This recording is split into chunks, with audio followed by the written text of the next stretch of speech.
আসসালামু আলাইকুম ওয়া রাহমাতুল্লাহ নাহমাদুহু ওয়া নুসাল্লি আলা রাসূলিহিল কারীম আম্মা বা'দ ফাআউযু বিল্লাহি মিনাশ শাইতানির রাজীম বিসমিল্লাহির রহমানির রহিম।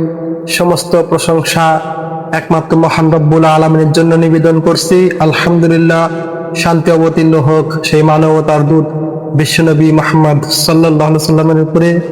আজকের সংক্ষিপ্ত আলোচনার বিষয় মাইলস্টোন স্কুল অ্যান্ড কলেজ বিমান দুর্ঘটনায় আমরা গভীরভাবে শোকাহত। মাইলস্টোন স্কুল অ্যান্ড কলেজ সেই বিমান দুর্ঘটনায় যারা নিহত হয়েছে, আমরা সেই নিহতদের পরিবারকে সান্ত্বনা দিচ্ছি। আপনারা ধৈর্য ধারণ করুন, আপনারা পুরস্কার পাবেন মহান রব্বুল আলামিনের কাছে। অন্যথায় যদি আপনারা ধৈর্য ধারণ না করে চিৎকার চেঁচামেচি করেন, অতিরিক্ত ক্রন্দন করেন, বুক চাপড়ান এবং গাল থাপড়ান এবং মাথার চুলগুলো এলোমেলো করে ফেলেন, একে বলা হয় জাহিলিয়াতের রীতিনীতি। এই জাহিলিয়াতের রীতিনীতি যদি আপনারা অনুসরণ করে চলেন, তাহলে মহান রব্বুল আলামিন যে পুরস্কৃত করবেন আপনাদেরকে, সেসব থেকেও বঞ্চিত হবেন এবং কি দুনিয়ার এই নিয়ামত থেকেও আপনারা বঞ্চিত হবেন। অতএব মহান প্রভুর দরবারে আপনাদের জন্য ফরিয়াদ করছি, মহান প্রভু যেন আপনাদেরকে এই এত বড় শোক সামাল দেওয়ার তৌফিক দান করেন, আমিন। আল্লাহ রাসূল সাল্লাল্লাহু আলাইহি ওয়াসাল্লাম আপনাদের জন্য একটি সুসংবাদ দিয়েছেন। যাদের বাচ্চা বাল্য অবস্থায় মারা যায়, তাদের সম্পর্কে মহান রাসূল সাল্লাল্লাহু আলাইহি ওয়াসাল্লাম বলেছেন যে বাচ্চা যদি বাল্য অবস্থায় মারা যায়, তাহলে কিয়ামতের মাঠে জাহান্নামের অন্তরাল হয়ে পিতামাতাকে জাহান্নামে যাইতে দিবে না এবং কি মহান রব্বুল আলামিন সেটাও অ্যাকসেপ্ট করবেন, পিতামাতাকে জান্নাতে দিবেন।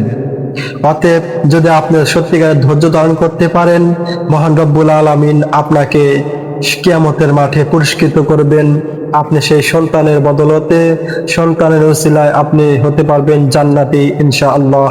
আপনার সন্তানও এবং আপনিও যেতে পারবেন এবং পিতামাতা সবাই জান্নাতে যেতে পারবে ইনশাআল্লাহ। আর আপনি যদি ধৈর্য ধারণ না করতে পারেন, আপনি যদি সেই জাহিলিয়াতের রীতিনীতি অনুসরণার্থে আপনি যদি চিৎকার চেঁচামেচি করেন, অতিরিক্ত ক্রন্দন করেন, মাটি থাপড়ান, বুক চাপড়ান, চুলগুলো এলোমেলো করে ফেলেন, এক কথা জাহিলিয়াতের রীতিনীতি যদি অনুসরণ করেন, তাহলে আপনি সেই পুরস্কারের থেকে বঞ্চিত হবেন। অতএব সেই পুরস্কারের থেকে বঞ্চিত যেন না হতে হয়, সেজন্য মহান প্রভুর দরবারে আমরা বিনীতভাবে আপনাদেরকে অনুরোধ করব, সেই সঙ্গে মহান প্রভুর দরবারে আমরা আবেদন করব, মহান প্রভুর দরবারে আমরা দোয়া করব আপনাদেরকে যেন উত্তম ধৈর্য ধারণ করার তৌফিক দান করেন।